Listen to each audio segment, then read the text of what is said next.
पाठशाला में आज आपके लिए लेकर आया हूं एक बार फिर ज्ञानवापी का चैप्टर, क्योंकि जब दुनिया ज्ञानवापी के बारे में बात भी नहीं कर रही थी, हमने आपको ज्ञानवापी के बारे में बताया था, लगातार मुद्दा उठाया था।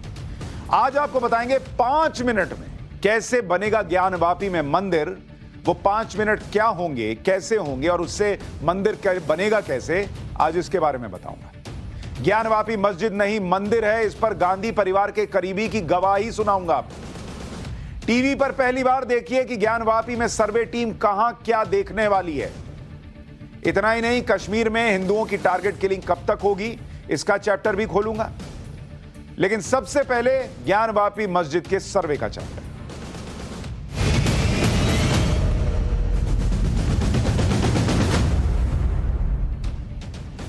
ज्ञानवापी मस्जिद है या मंदिर, आज गांधी परिवार के करीबी नेता की गवाही आपको सुनाऊंगा। बहुत बड़े नेता हैं, सोनिया गांधी के बहुत करीबी हैं, राहुल गांधी के बहुत करीबी हैं। वो व्यक्ति जो न सिर्फ गांधी परिवार का करीबी है बल्कि खुद भी मुसलमान है, आज वो आपको बताएगा कि कैसे वहां मंदिर था या नहीं, मस्जिद था या नहीं। ये बताएंगे कि कैसे इस केस में 1991 का एक्ट कोई रोक नहीं लगाता, और इसके बाद आपको बताएंगे कि कैसे 5 मिनट में ज्ञानवापी में मंदिर बनने का रास्ता साफ हो जाएगा। लेकिन उससे पहले ज्ञानवापी मस्जिद पर वाराणसी की जिला अदालत का ऐतिहासिक फैसला आपको बताना चाहता हूं। इस फैसले की कॉपी मेरे पास मौजूद है और इस कॉपी में, इस फैसले में बहुत कुछ अहम कहा गया है। कहा गया है कि ज्ञानवापी मस्जिद का सर्वे तो होकर रहेगा, मतलब लटकाने भटकाने अटकाने वालों का काम अब चलेगा नहीं। कोर्ट ने साफ कह दिया कि सर्वे तो होगा, नहीं रुकेगा बॉस। मस्जिद के तहखाने का ताला भी खुलकर रहेगा, पहले ही कर लेने देते। जबरदस्ती इसको कहते हैं चीछा लेदर कराना, कि भाई मस्जिद के तहखाने का ताला खुलकर रहेगा। अब ये कोर्ट ने भी साफ कर दिया, कहीं ताला बंद है तो खोला जाएगा, नहीं खुलेगा तो तोड़ा जाएगा, ये भी साफ हो गया। अब बताइए, यही पहले करा लेते तो इतना स्पष्ट सुनना नहीं पड़ता। अब तो चप्पे चप्पे की बात हो गई। ताला छोड़िए, कालीन उठानी होगी तो वो भी उठेगा, उसकी भी वीडियोग्राफी होगी, फिर कहां रोकिएगा। सर्वे कराने के लिए वाराणसी प्रशासन की व्यक्तिगत जिम्मेदारी होगी। कार्रवाई का लखनऊ से सुपरविजन होगा, जिससे जिले के अधिकारी कोई बहाना न बना पाए। अगर कोई सर्वे में रुकावट डालता है तो उस पर एफआईआर कर ली जाए, कड़ी से कड़ी सजा हो, यह भी कोर्ट ने कह दिया। और सुबह 8 से दोपहर 12 बजे तक हर दिन कार्रवाई होगी, जब तक सर्वे पूरा नहीं हो जाता। कोर्ट कमिश्नर अजय मिश्रा को भी कोर्ट ने नहीं बदला। मतलब जो लोग ये कह रहे थे कि अजय मिश्रा जो कोर्ट कमिश्नर नियुक्त हुए थे वो पक्षपात कर रहे हैं, और हमने आपसे कहा था कि जिस आदमी ने अपना काम ही पूरा नहीं किया वो पक्षपात क्या करेगा, उनको अंदर ही नहीं जाने दिया तो पक्षपात क्या करेंगे भाई। कोर्ट ने भी वही अजय मिश्रा को नहीं बदला, इसका मतलब वो पक्षपात नहीं कर रहे हैं। हाँ, आपकी इच्छा की पूर्ति के लिए, आपकी आत्मा की शांति के लिए, लोकतंत्र में विश्वास बना रहे, इसलिए 2 और कोर्ट कमिश्नर नियुक्त कर दिए। चलो ये भी रख लो। 17 मई को कोर्ट में सर्वे की रिपोर्ट पेश की जाएगी, यह भी स्पष्ट कर दिया गया। अब मैं चाहता हूं कि जरा इस ऑर्डर को पढ़कर आपको सुनाऊं। यह तो आपको लब्बो लुआब बता दिया। कोर्ट कहता है कि अधिवक्ता आयुक्त पक्षकारों द्वारा बताए गए बिंदुओं पर फोटो लेने एवं वीडियोग्राफी करने हेतु स्वतंत्र होंगे। मतलब जो पॉइंट्स हिंदू पक्ष ने बताए हैं कि कहां कहां वीडियोग्राफी करनी है वो होगी। यदि किसी भी स्थान पर अवरोध उत्पन्न किया जाता है, जैसे कहीं पर ताला आदि बंद कर दिया गया है, तो जिला प्रशासन को पूरा अधिकार होगा ताला को खुलवाकर तुड़वाकर कमीशन कार्रवाई कराए। कोर्ट कह रहा है ताला खोलिए नहीं तो तोड़ दीजिए। अब ताला होनोलुलु से लेकर आओ, अलीगढ़ का ताला लेकर आओ, जहां का लेकर आओ, वो चलेगा नहीं बॉस, या तो खुलेगा या टूटेगा। कोर्ट ने साफ कर दिया। तो इससे बेहतर है यहां का ताला खोल लेते पहले।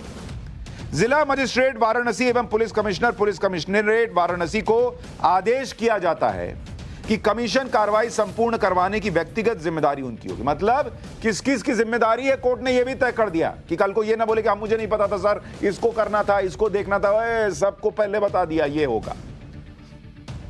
पुलिस महानिदेशक पुलिस मुख्यालय उत्तर प्रदेश लखनऊ तथा मुख्य सचिव उत्तर प्रदेश शासन लखनऊ को निर्देशित किया जाता है कि संबंधित कार्रवाई का वह पर्यवेक्षण यानी सुपरविजन करेंगे, जिससे कि जिले के प्रशासनिक अधिकारी कमीशन कार्रवाई को टालने का कोई बहाना न कर सके।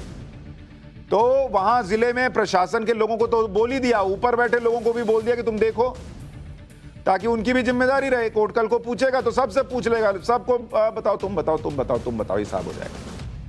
कमीशन कार्रवाई प्रातः 8 बजे से दोपहर 12 बजे तक लगातार प्रत्येक दिन जब तक कमीशन कार्रवाई समाप्त नहीं हो जाती तब तक चलेगी। यदि कमीशन कार्रवाई में किसी के द्वारा कोई अवरोध उत्पन्न किया जाता है तो जिला प्रशासन एफआईआर दर्ज करवाकर सख्त से सख्त विधिक कार्रवाई करेंगे। अब ये बहुत इंपॉर्टेंट पॉइंट इसलिए क्योंकि कई बार ये कहा जाता है कि मुस्लिम पक्ष जो है वो कोई अवरोध पैदा नहीं कर रहा था। अरे भाई, जब अवरोध पैदा नहीं कर रहा था तो 2 दिन वीडियोग्राफी क्यों नहीं हो पाई? अंदर वो जो 500 लोग थे जिन्होंने अंदर घुसने नहीं दिया मस्जिद के, वो कौन लोग थे? वो कहां से आए थे? युगांडा से आए थे। वो क्या हिंदू पक्ष के थे? और अगर सहयोग कर रहे थे तो कोर्ट को ये क्यों लिखना पड़ रहा है कि यदि कमीशन कार्रवाई में किसी के द्वारा कोई अवरोध उत्पन्न किया जाता है तो जिला प्रशासन एफआईआर दर्ज करवाकर सख्त से सख्त विधिक कार्रवाई करे? भाई, अवरोध तो वही पैदा करेगा ना जिसको अंदर जाने से रोकना है। हिंदू पक्ष तो नहीं कर रहा होगा। तो कोर्ट को जब ये कहना पड़ रहा है कि एफआईआर दर्ज कीजिए तो समझ जाइए क्या मतलब है। किसी भी दशा में कमीशन की कार्रवाई नहीं रोकी जाएगी, चाहे किसी पक्षकार द्वारा सहयोग किया जाए या नहीं किया जाए। मतलब स्पष्ट कह दिया गया कि सहयोग करो या ना करो, अंदर तो वीडियोग्राफी होगी बॉस, और अब कोई नहीं रोक पाएगा। एक ही रास्ता है, जाइए सुप्रीम कोर्ट, देखिए वहां से क्या मिलता है। वहां भी मिलने की बहुत गुंजाइश नहीं है। लेकिन अब मैं आपको जरा समझाना चाहता हूं कि ये सर्वे का रूट क्या होगा। सर्वे टीम अब अंदर घुसेगी, ये तो तय हो गया। वीडियोग्राफी होगी, तय हो गया। कोई रोक नहीं सकता, ये भी तय हो गया। अब जरा आपको सर्वे का रूट समझाता हूं कि ये सर्वे कहां होगा, कैसे होगा। जरा इसको देखिए, यहां जरा मैप डालिए। ये सर्वे का रूट क्या है उसको आपको समझा रहा हूं। ये वो रूट है जो आपको समझना चाहिए। जरा इसको जूम करके आपको दिखा देता हूं। ये तस्वीर है। अब इसमें सर्वे टीम क्या करेगी इसको समझिए। यहां पर अगर आप देखेंगे, ये जो हिस्सा आपको दिख रहा है, ये काशी विश्वनाथ का गेट नंबर 4 है, जहां मैंने गोल किया। ये गेट नंबर 4 है, गेट नंबर 4 है। अब क्या है कि सर्वे टीम की एंट्री जो है वो इसी गेट नंबर 4 के पास से होगी, और गेट नंबर 4 से जब एंट्री करेगी सर्वे की टीम तो 20 मीटर जो है वो फिर यहां से सीधा जाएगी, और फिर जाकर आगे 20 मीटर जाकर वो बाएं मुड़ जाएगी इस तरफ। यहां से बाएं मुड़ने पर मस्जिद की बैरिकेडिंग शुरू हो जाती है। तो ये जो आप हिस्सा देख रहे हैं मस्जिद के इस तरफ का, ये जो मैं घेर रहा हूं, ये वाला हिस्सा बैरिकेडिंग है। दरअसल बड़ी बड़ी बैरिकेडिंग लगाई हुई है। ये बैरिकेडिंग का हिस्सा शुरू हो जाता है। भीतर मस्जिद का मुख्य परिसर है। ये जो आप देख रहे हैं ये मुख्य परिसर है। बैरिकेडिंग के और मस्जिद के बाउंड्री वॉल में करीब 5 फीट का गैप भी है। बैरिकेडिंग के दाहिने हाथ पर एक लोहे का गेट है जिसे जंगला कहते हैं। यहां से सीधे ऊपर की तरफ एक सीढ़ी गई है जहां नमाज अदा की जाती है। तो ये वो हिस्सा है मस्जिद का जहां पर नमाज अदा की जाती है। यही मस्जिद का मुख्य स्थल भी है। ये जो आप देख रहे हैं ये मस्जिद का मुख्य स्थल है। ये जो आप हिस्सा देख रहे हैं जहां मीनार बनी हुई है वहीं पर आप देख रहे हैं, और यहीं पर ये 3 गुंबद जो आप देख रहे हैं। और सीढ़ी जहां से शुरू होती है वहां से अगर दाहिनी तरफ जाइएगा तो कुछ सीढ़ियां नीचे की तरफ जाती है, वहीं नीचे तहखाना बताया जाता है। अच्छा, मां श्रृंगार गौरी का जो हिस्सा आप देख रहे हैं ये पश्चिमी दीवार जो है, ये पश्चिमी दीवार है। इसकी वीडियोग्राफी हो चुकी। ये जो हिस्सा आप देख रहे हैं ना, जिसके बारे में मैंने आपको पहले भी पाठशाला में दिखाया है, इस हिस्से की वीडियोग्राफी हो चुकी। बैरिकेडिंग के बाहर है, ये बैरिकेडिंग के अंदर होती थी। अब तक बैरिकेडिंग के चारों तरफ सभी दीवारों का सर्वे हो चुका है। इसमें से 1-1.5 घंटे लगे थे। अब जो है ना वो ये अंदर घुसकर सर्वे होना है। ये जो मस्जिद आप देख रहे हैं, और इसको अब रोका नहीं जा सकता। तो सर्वे टीम अंदर जाएगी, तहखाने में भी जाएगी, और वहां भी देखेगी कि अंदर क्या मिलता है। ये तस्वीर आपको दिखा रहा हूं, बड़ी बड़ी तस्वीर। अच्छा, अब आपको एक दिलचस्प बात बताता हूं, कैसे बार बार कहा जाता है कि भाई नहीं, यहां तो मस्जिद थी, मस्जिद थी, मस्जिद थी, मंदिर को ये लोग खत्म ही कर देते हैं। मैं आज आपको गांधी परिवार के करीबी की एक गवाही सुनाता हूं। सोनिया गांधी के करीबी नेता, राहुल गांधी के करीबी नेता, मुसलमान नेता आज आपको बताएंगे कि वहां मंदिर था। ज्ञानवापी मस्जिद जो है वो मंदिर तोड़कर बनी है। वो गवाही आपको दिखाऊंगा। मेरे पास ये किताब देखिए। ये जो किताब है ये कांग्रेस के वरिष्ठ नेता हैं, नाम पढ़िए, इनका नाम है सलमान खुर्शीद। ये देश के कानून मंत्री भी रह चुके हैं सलमान खुर्शीद साहब। ये वही हैं जिन्होंने कहा था बाटला हाउस में इनकाउंटर हुआ था तो सोनिया गांधी रो पड़ी थी, आंसू आ गया था। इतने करीबी हैं गांधी परिवार के। सोनिया गांधी कब रोती हैं, हंसती हैं, इनको पता रहता है। इन्होंने अपनी किताब लिखी, sunrise over Ayodhya, nationhood in our times. ये भाई साहब ने किताब लिखी। इस किताब में सलमान खुर्शीद ने क्या लिखा है मैं आपको पढ़कर सुनाना चाहता हूं। बड़ा इंपॉर्टेंट है, सुनिए इसको।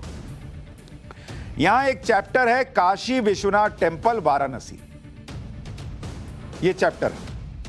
और इस चैप्टर में लिखा है कि the Kashi Vishwanath mandir, a temple dedicated to lord Shiva, is located in what is the centre of Hindu spirituality. यानी भगवान शिव को समर्पित एक मंदिर हिंदू आस्था के केंद्र में बसा हुआ है, बना हुआ है। The city of Varanasi on the banks of river Ganga. Not only is this temple one of the 12 sacred Jyotirlingas, it is also the holiest Shiva temples according to the Hindus. यानी ये न सिर्फ 12 ज्योतिर्लिंगों में से एक है, बल्कि हिंदुओं की आस्था के हिसाब से सबसे पवित्र स्थल है भगवान शिव का मंदिर। वो बता रहे हैं महत्व कि काशी विश्वनाथ का महत्व हिंदुओं के लिए क्या है। वो एक और मंदिर नहीं है, वो सबसे पवित्र स्थल है हिंदुओं के लिए। तो जिन्हें समझ में नहीं आ रहा कि हिंदू क्यों ये कर रहे हैं, हिंदू क्यों ये कह रहे हैं कि यहां हमारा मंदिर था, उन्हें कम से कम सलमान खुर्शीद की बात समझ में आनी चाहिए। फिर वो कहते हैं कि the history of this temple however is marred by numerous incidents of violence and religious persecution. In 1124 Mohammad Ghori pillaged and destroyed the temple. वो कहते हैं 1124 में मोहम्मद गौरी ने इस मंदिर को तबाह और तहस नहस कर दिया। फिर कहते हैं even as the locals undertook the reconstruction, Qutbuddin Aibak once again wrought havoc in 1194, having defeated the Raja of Kannauj, who was the commander under Mohammad Ghori. यानी स्थानीय लोगों ने, बेचारों ने मेहनत करके एक बार फिर से मंदिर बनाया, लेकिन आया कौन? कुतुबुद्दीन ऐबक, और उसने फिर तोड़ दिया। फिर गांधी परिवार के करीबी सलमान खुर्शीद कहते हैं, लिखते हैं, in 1351 the temple was destroyed again by sultan of Delhi Firoz Shah Tughlaq. कहते हैं 1351 में फिरोज शाह तुगलक ने इसको फिर तोड़ दिया। अब बड़ी इंपॉर्टेंट लाइन वो लिखते हैं, इसको सुनिए, पढ़िए, देखिए, अपने मन से नहीं कह रहा हूं। वो लिखते हैं in 1669 the temple was destroyed yet again by Mughal emperor Aurangzeb, who ordered the construction of the Gyanvapi mosque in its place। Gandhi परिवार के बेहद करीबी सलमान खुर्शीद लिख रहे हैं अपनी किताब में कि 1669 में मंदिर को फिर से तोड़ने का आदेश दिया मुगल एम्परर औरंगजेब ने, और कहा उसकी जगह ज्ञानवापी मस्जिद बना दो।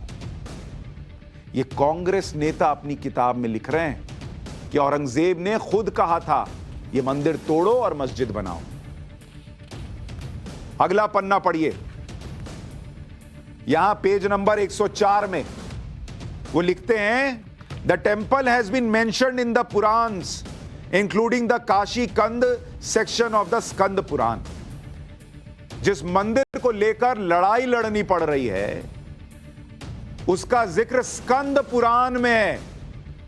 जब औरंगजेब के पापा और उनके अब्बा भी पैदा नहीं हुए होंगे, तब स्कंद पुराण में इस मंदिर का जिक्र है।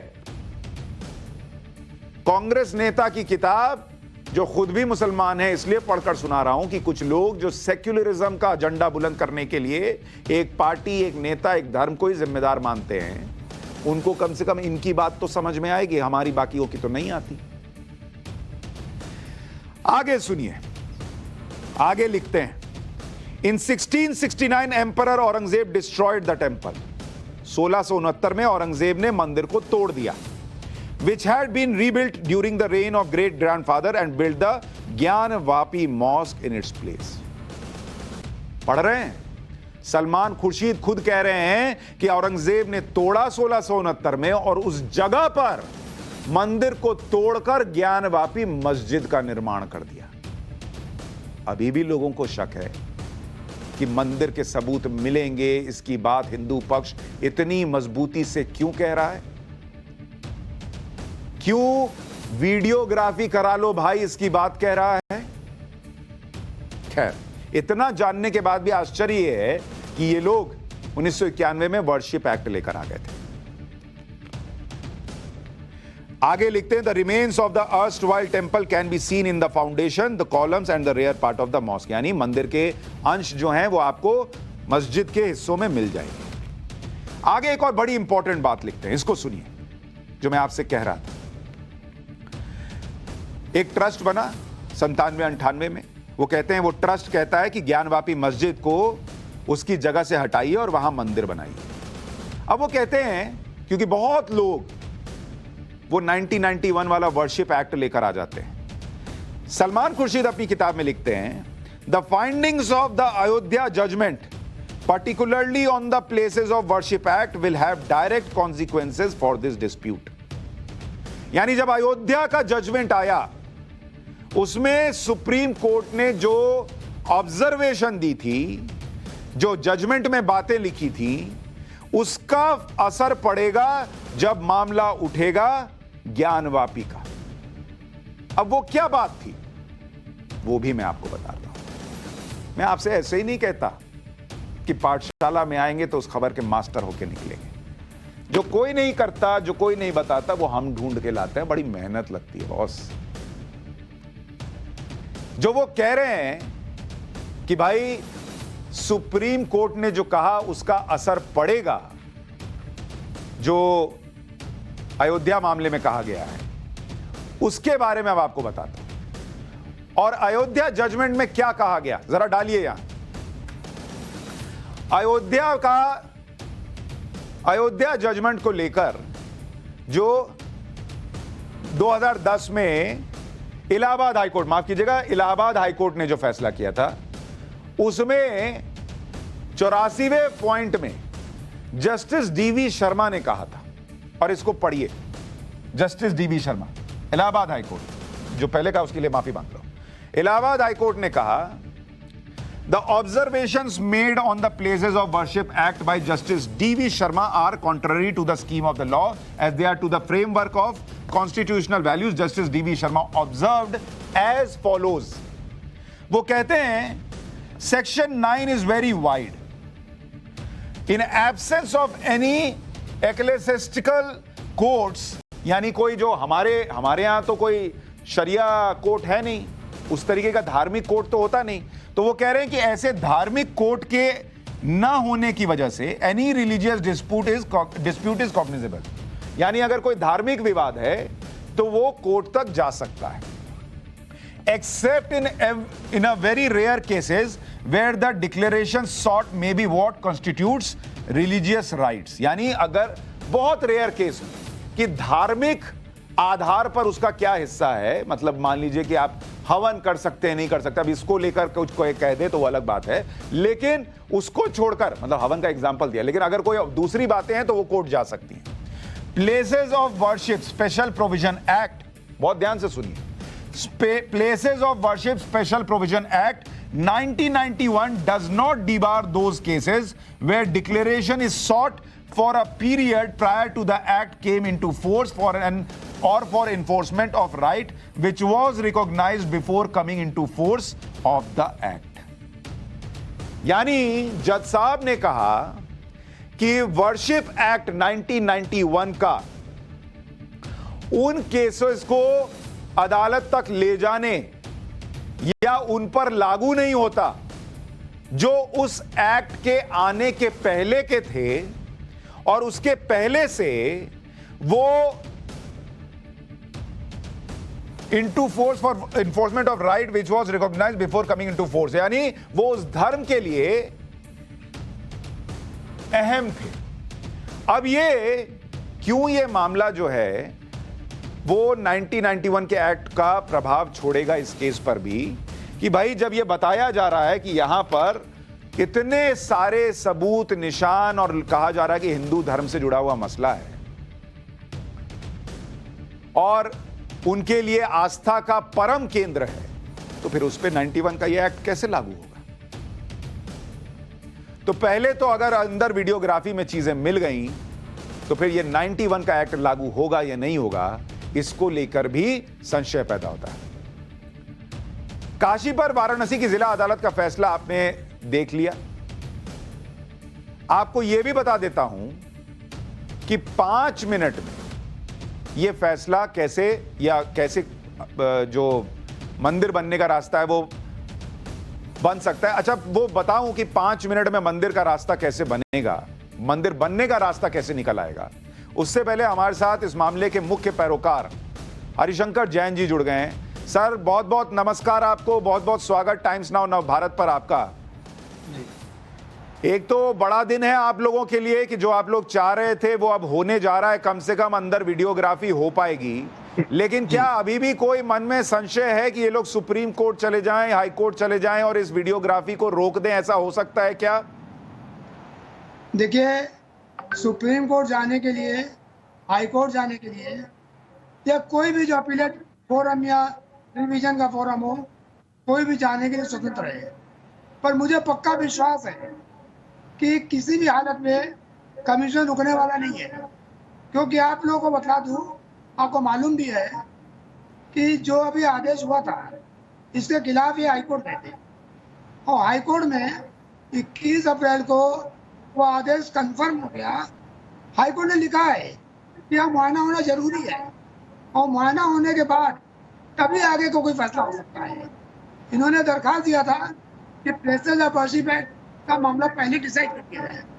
कोर्ट ने कहा नहीं, पहले कमीशन से हम एविडेंस लेंगे ताकि मालूम पड़ेगा क्या है।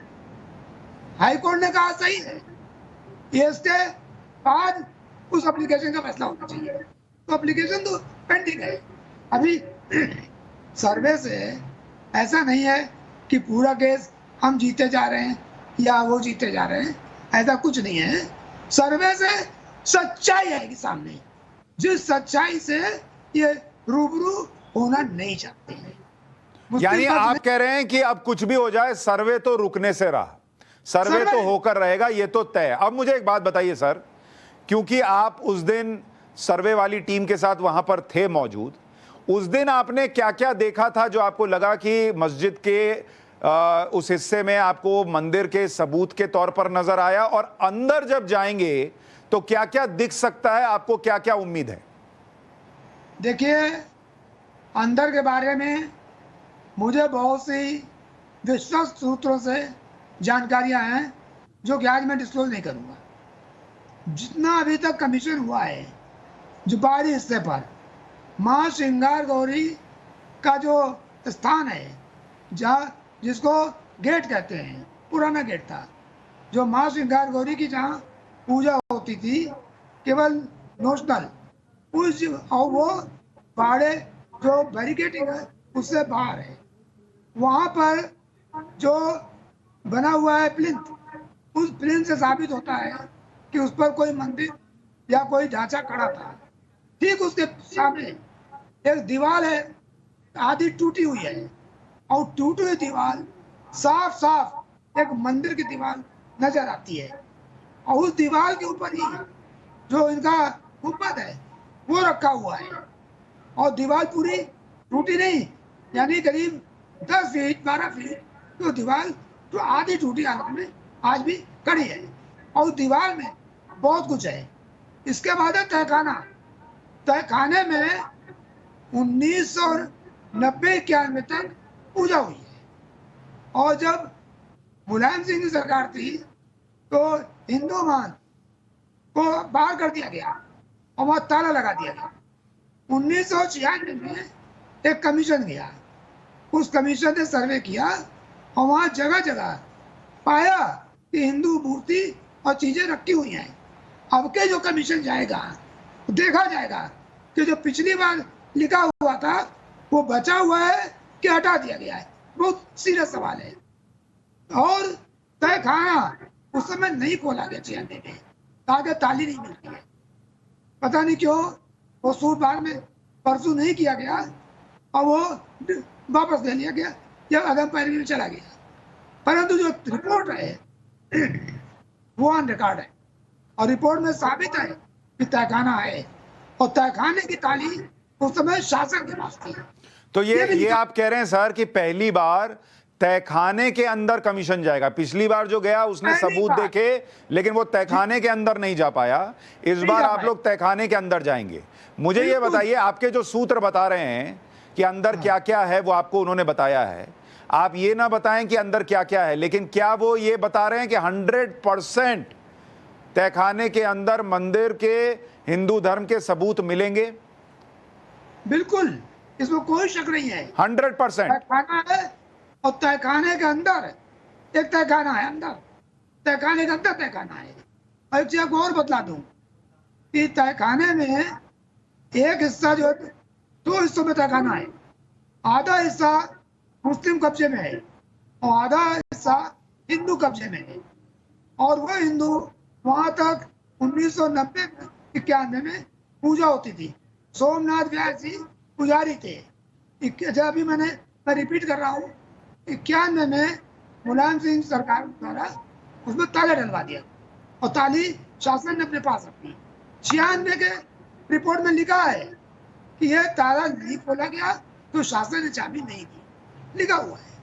तो तहखाना, तहखाने के अंदर तहखाना, तहखाना है, तहखाने के अंदर तहखाना है और आपको 100% गारंटी है, आपके सूत्रों ने जो बताया कि वहां सबूत मिलेगा हिंदू धर्म का, मंदिर का, जो आप कह रहे हैं। मुझे एक बात और बताइए, आपने बीच में यह भी कहा कि वहां सबूत मिटाए भी जा रहे हैं, यह शक क्यों है आपको?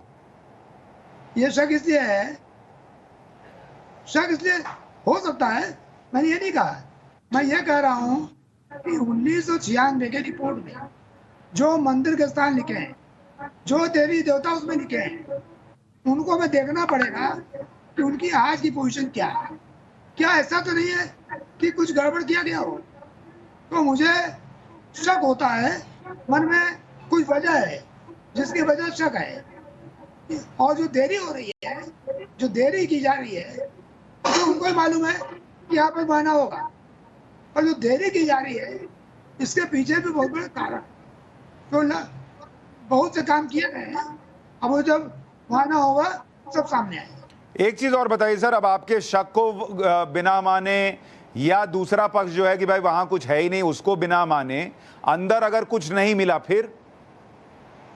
नहीं, ना मिलने की तो बात ही नहीं है। सवाल ये है कि जो नीचे का कब्जा नीचे हिंदुओं का था, उस जगह पर हिंदू पूजा कर रहा था, तो मुस्लिम को पता ही नहीं। ऊपर ढांचा खड़ा कर लेने से आपको ग्राउंड फ्लोर आपके पास नहीं है, आप नीचे प्लीज एरिया में नहीं है, ये तो साबित होगा कि जो ढांचा है उसकी अपनी इंडिपेंडेंट कोई न्यू नहीं है। तो मंदिर का स्वरूप तो सामने आ जाएगा। मैं नहीं कह रहा हूँ कि वहां शिवलिंग जाएंगे और शिवलिंग मिल जाएगा, ऐसा मैं नहीं कह रहा। पर मंदिर ओरिजिनली था और इस मंदिर के ऊपर इस सुपर स्ट्रक्चर रखा गया है। जो ऊपर का हिस्सा है दैट इज सुपर स्ट्रक्चर। लोग ये भी तो चर्चा कर ही रहे हैं सर कि वीडियोग्राफी से दिक्कत इस बात की है कि एक बार अगर दिख गया कि अंदर ऐसा ऐसा कुछ है, फिर आप किस मुंह से बोलेंगे कि नहीं यहां मस्जिद ही रहेगा? फिर तो बोलने में भी दिक्कत है ना सर। अब आप कानून का हवाला दीजिए, कुछ भी कह दीजिए, लेकिन जब एक वो होता है ना कि भाई आपसी भाईचारे में आप नजर कैसे मिलाएंगे जब सामने दिख जाएगा कि अंदर ये है? बिल्कुल सही कह रहे हैं आप। अगर मंदिर के तत्व दिख गए और नीचे का, मैं बार बार जोर दे रहा हूँ, अगर ये साबित हो गया कि मंदिर की ड्यू है और मस्जिद का कोई इंडिपेंडेंट ड्यू नहीं है। देखिए सब लोग गलत समझ रहे हैं कि वहां गए और बहुत बड़ी मूर्ति मिल गई और कहा देखो मूर्ति निकल गई। ये नहीं कह रहा हूँ, इंग्रेव्ड है, इंस्क्राइब्ड है वहां पर। एक बात, दूसरी बात, जो नीचे प्लिंथ है वो जो बना हुआ है ढांचा, उसकी अपनी कोई इंडिपेंडेंट नहीं है, और ये पुराना है, वो बना नया है। तो सब चीजें इससे साबित होगी कि मंदिर के ढांचे के ऊपर ये सुपर स्ट्रक्चर है। तो अगर पूरी मस्जिद बनेगी तो उसकी नींव खोदेगी, नींव खोदेगी, नींव ढांचा बनेगा। ये आपने बड़ी इंपॉर्टेंट बात बता दी, क्योंकि कई बार लोग ये भी चर्चा में कहते हैं कि अगर वहां शिवलिंग था ही, मूर्ति थी ही, तो इतने दिन में हटा नहीं दिया होगा क्या? तो आप ये बता रहे हैं कि वहां इनग्रेव्ड है, मतलब वहां वो जैसे मां श्रृंगार गौरी का मौजूद है, वैसे ही देवी देवताओं की मूर्तियां दीवारों में बनी हुई हैं। टूटी हालत में शंख बना है, गदा बनी है, सर्प के निशान है, जो इस्लामिक ढांचे में नहीं होता है। ठीक है, ये सारी हरिशंकर जैन जी, बहुत शुक्रिया हमसे बात करने के लिए। और अब हम उम्मीद करते हैं कि सर्वे होगा और दुनिया के सामने सच आएगा। लेकिन मैंने इसको लेकर सुब्रमण्यम स्वामी से भी बात की, और जो मैं आपसे कह रहा था कि 5 मिनट में कैसे मंदिर बनने का रास्ता साफ हो जाएगा, उससे पहले आपको सुब्रमण्यम स्वामी को एक बार सुनना चाहिए, क्योंकि वो ये बता रहे हैं कि इस पूरे मामले में जो 1991 का वर्शिप एक्ट है, क्या वो आड़े आ सकता है या नहीं। राष्ट्रवाद में आज मैंने सुप्रीम कोर्ट के वकील पूर्व सांसद सुब्रमण्यम स्वामी से जो बात की, उसका एक हिस्सा सुनिए। सुब्रमण्यम स्वामी हमारे साथ जुड़ रहे हैं, वरिष्ठ वकील हैं सुप्रीम कोर्ट में और पूर्व राज्यसभा सांसद हैं। सर, आपका बहुत स्वागत टाइम्स नाउ नव भारत पर। जी धन्यवाद। सुब्रमण्यम स्वामी जी, पहले तो जरा ये स्पष्ट कीजिए कि आज तो कोर्ट ने बड़े कड़े शब्दों में कह दिया कि अंदर कोई और रहेगा नहीं सर्वे टीम के अलावा, और सर्वे हर हाल में होना है, कोने कोने का होना है, ताला है तो उसको खोलिए, तोड़िए, जो करना है करवाइए, और जो रोकेगा उस पर FIR कीजिए, अंदर डालिए। क्या इसके बावजूद आपको लगता है ये सर्वे कहीं से रुकने की कोई गुंजाइश है कानूनी तौर पर, या फिर दूसरी वजहों की वजह से? हाँ, ये इसको लेकर हाई कोर्ट जा सकते हैं और या सुप्रीम कोर्ट जा सकते हैं, लेकिन मुझे नहीं लगता कि ना हाई कोर्ट ना सुप्रीम कोर्ट इसको कोई भाव देगा, क्योंकि आखिर में फैसला क्या हुआ है कि सरकारी कर्मचारी या ऑफिसर्स मस्जिद के अंदर जाकर एक सर्वे करें, क्योंकि बाहर से लगता है कि ये एक मंदिर भी था, उसको तोड़कर मस्जिद बना है, तो उसमें मंदिरों का क्या क्या सामग्री या मूर्तियाँ, ये सारे जानने के लिए ये तो सार्वजनिक हित में है, तो कोई कोर्ट इसका विरोध नहीं करेगा। और मैं समझता हूँ कि मस्जिद के लोग भी नहीं करनी चाहिए, क्योंकि मस्जिद होना चाहिए या मंदिर होना चाहिए, ये तो सुप्रीम कोर्ट में मेरी याचिका पड़ी हुई है, क्योंकि एक रुकावट है कि नरसिम्हा राव की सरकार ने कह दिया कि जो, और कानून भी पास कर दिया कि जो 15 अगस्त 1947 में खड़ी थी उसको कोई नहीं हटा सकता, तो और सिर्फ राम जन्मभूमि का उन्होंने एक एक्सेप्शन बनाया।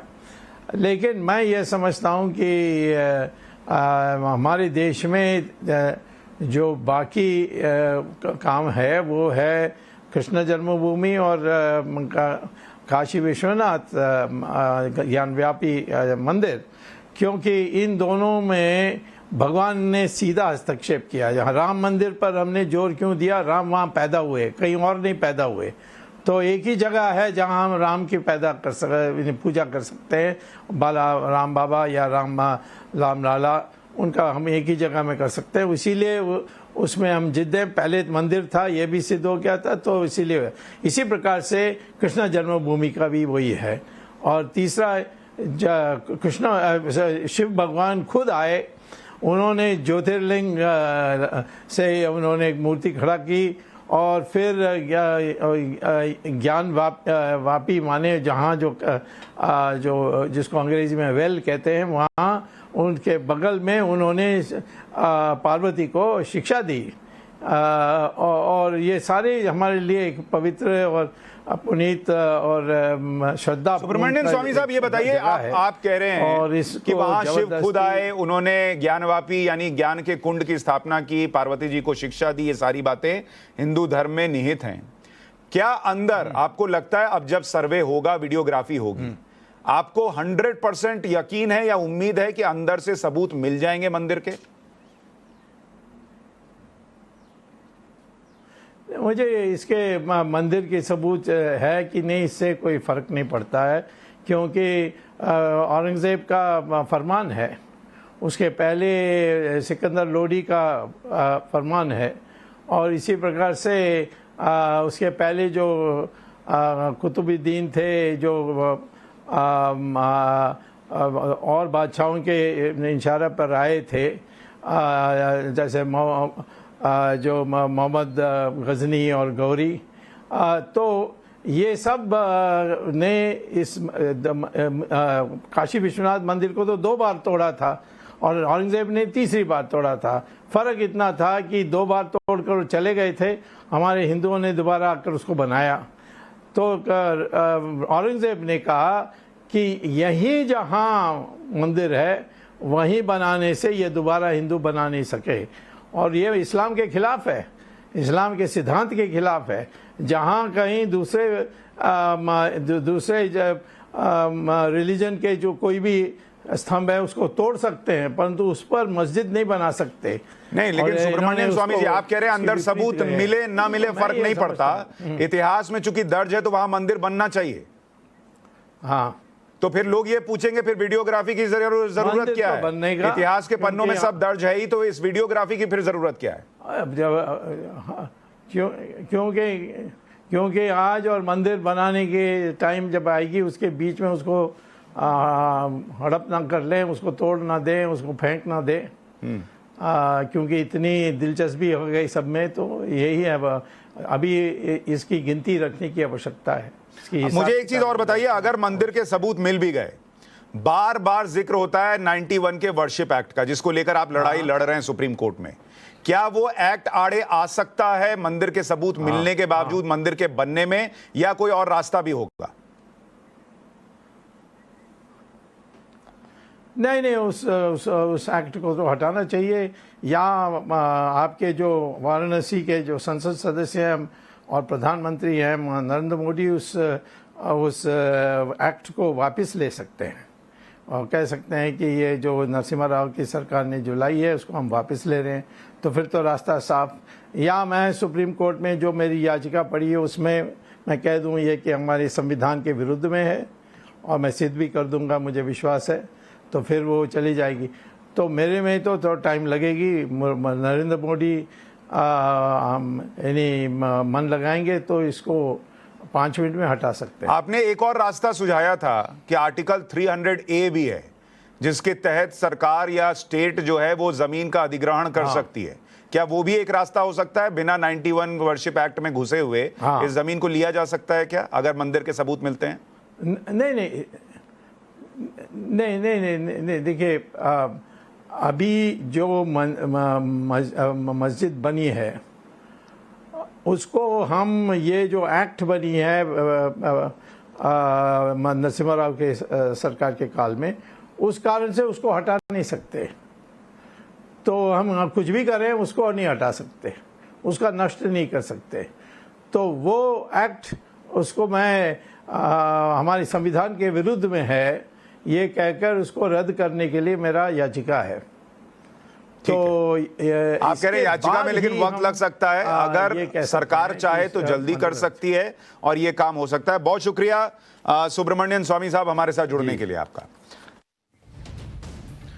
सुब्रमण्यन स्वामी तो यहां तक कह गए कि अगर सर्वे में, वीडियोग्राफी में अंदर मंदिर के साक्ष्य न भी मिले तो भी मंदिर वहीं बनना चाहिए, क्योंकि इतिहास के पन्नों में बहुत साक्ष्य है, इतिहास सबसे बड़ा साक्षी है। और औरंगजेब ने जो कहा था कि यहां तोड़ो और मस्जिद बनाओ, जो अभी सलमान खुर्शीद की किताब में भी था, उसके खुद के जो फरमान है उसका जिक्र मिलता है इतिहास के पन्नों में। तो सुब्रमण्यन स्वामी कह रहे हैं कि अंदर कुछ मिले ना मिले, ये तो है ना, बनाइए मंदिर। लेकिन उन्होंने ये भी कहा कि 5 मिनट में मंदिर का काम आसान हो सकता है। वो 5 मिनट में कैसे होगा? वो 5 मिनट में ऐसे होगा कि अगर 1991 में विरोध के बावजूद कानून लाया जा सकता है प्लेसेस ऑफ वर्शिप एक्ट, तो अभी मौजूदा सरकार जो है नरेंद्र मोदी की, वो 5 मिनट में वो कानून हटा भी सकती है। और ये तो अपने आप में अगर आप पॉलिटिक्स के लिहाज से बात कीजिए तो ये एक मास्टर स्ट्रोक भी हो सकता है अगर आप पॉलिटिक्स की बात कीजिए, क्योंकि अगर बीजेपी ये कानून हटाएगी जिससे कि ज्ञानवापी या मथुरा के मंदिर के बनने का रास्ता साफ हो जाएगा, तो जो विरोध में होगा उसे भी देश देखेगी और जो साथ में होगा उसे भी देश देखेगा। तो देश को भी पता चलेगा कि मंदिर मंदिर घूमने वाला कौन असल में हिंदुओं के साथ है भी या नहीं है। लेकिन संसद में ये 5 मिनट में कैसे होगा, उसके लिए क्या नरेंद्र मोदी के पास वो नंबर मौजूद है? अगर मैं आपको वो दिखाना चाहूं कि वो नंबर जो होना चाहिए संसद में, राज्यसभा में इस वक्त बीजेपी के 95 सांसद हैं, 95। ये बीजेपी का बता रहा हूं या एनडीए कह लीजिए, दोनों मिला देंगे बाद में। ये बीजेपी का बता रहा हूं, ठीक है। अब इसमें एक चीज आपको बता दूं, ये बीजेपी है और यहां राज्यसभा में बहुमत के लिए आंकड़ा कितना है? 123 प्लस। 10 जून को राज्यसभा की 57 सीटों पर वोटिंग है। उम्मीद है कि बीजेपी बहुमत के करीब पहुंच जाएगी। मतलब अपने बूते 57 सीट में से अगर आधी भी जीत ली तो वो इसके 123 के बहुत करीब पहुंच जाएगी।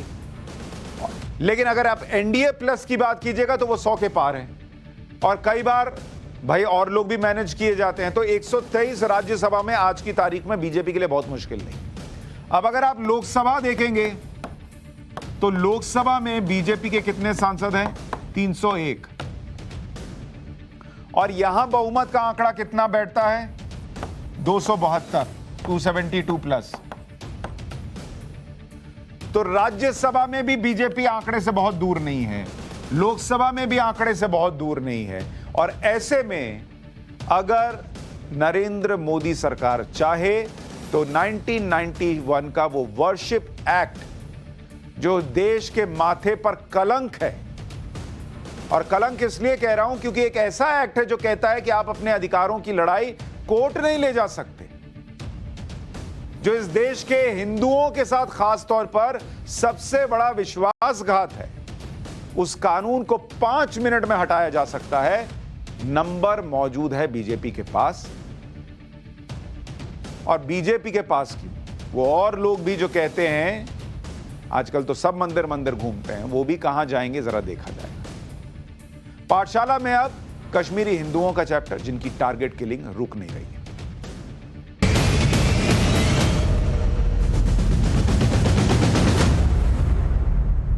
जम्मू कश्मीर में फिर से कश्मीरी पंडितों को निशाना बनाया गया है। बड़गाम के चदुरा में तहसीलदार दफ्तर में आतंकियों ने कश्मीरी पंडित राहुल भट्ट पर गोलियों से हमला कर दिया। राहुल भट्ट को इलाज के लिए श्रीनगर के श्री महाराजा हरि सिंह अस्पताल में भर्ती कराया गया, जहां उन्होंने दम तोड़ दिया। राहुल भट्ट तहसीलदार दफ्तर में क्लर्क थे। कश्मीरी पंडितों के लिए प्रधानमंत्री पैकेज पर काम कर रहे थे। जम्मू कश्मीर पुलिस के मुताबिक हमले में 2 आतंकवादी शामिल थे और राहुल पर पिस्तौल से हमला किया गया। तो जिन लोगों को कश्मीर फाइल्स फिल्म में सियासत दिखती थी, वो आज भी देखें कि जब कश्मीर को फिर से खूबसूरत बनाने की कोशिश हो रही है, प्रयास हो रहा है, तब भी वहां आतंकी किसके पीछे पड़े? वही कश्मीरी पंडित। जम्मू कश्मीर में टारगेट किलिंग की यह पहली वारदात नहीं है। इससे पहले 4 अप्रैल को शोपियां में बालकृष्ण नाम के कश्मीरी पंडित की गोली मारकर हत्या कर दी गई। राहुल भट्ट की हत्या से उनका परिवार टूट गया है। राहुल के पिता का कहना है कि राहुल 3 दिन पहले घर से निकला था। उसने कहा था कि वो जल्दी लौट कर आएगा, लेकिन आई तो उसकी मौत की खबर। इस हिंदू परिवार को सुनिए, इनका दर्द सुनेंगे, उस पिता के आंसू देखेंगे तो रो पड़ेगी। देखिए परिवार की, आप उनकी माँ के आंसू इस समय थम नहीं रहे हैं। इनके पिताजी की हालत देखिए। कोशिश करेंगे इनसे, वैसे मुझे मालूम है बहुत मुश्किल है। राहुल से बात कब हुई थी आपकी? शाम को। क्या कह रहा था आपसे? कुछ नहीं, हमारे घर की बात की, हमारा चाचा मारा, उसी के बारे में पूछ रहा था, उसका ट्रीटमेंट कहाँ था। क्या लगता है क्यों मारते हैं? कश्मीरी हिंदू होने की वजह से? माइनॉरिटी की वजह। हम क्या बोलेंगे, ऑफिस के अंदर फिट किया हुआ है, माइनॉरिटी को इसका मतलब चुन चुन कर मारते हैं, चुन चुन कर मारते हैं। क्या कहना चाहेंगे इन लोगों को जो लोग उनकी मेहरबानी, हमें क्या पता है जी, तो अब सारा खत्म हो गया, आग लग गई, पूरा समझो घर ही जल गया, अब क्या फायदा, अब किसी को बोलना ना बोलना ठीक है, हमारे लिए आग है, आपका बोला है, सारा खत्म। देखिए इस समय सवाल पूछना भी सही नहीं होगा, इसमें क्या सवाल पूछे। मालूम है कि परिवार किस दौर से गुजर रहा है। एक और परिवार पे देखिए बिजली गिर चुकी है, परिवार का सदस्य जा चुका है। 3 दिन पहले ये कह के गया था जल्दी वापस आऊँगा, अपने अंकल को देखने आया था, लेकिन इस समय आप देख सकते हैं कितनी मुश्किल स्थिति है। ये आज 2022 में हालत है। सोचिए 90 के दशक में उन कश्मीरी पंडितों पर क्या बीती। जम्मू कश्मीर से आर्टिकल 370 हटने के बाद से अब तक जम्मू कश्मीर में 14 से ज्यादा कश्मीरी पंडितों और 34 से ज्यादा कश्मीरी अल्पसंख्यकों की हत्या की जा चुकी है। पाठशाला में अब गजबे है।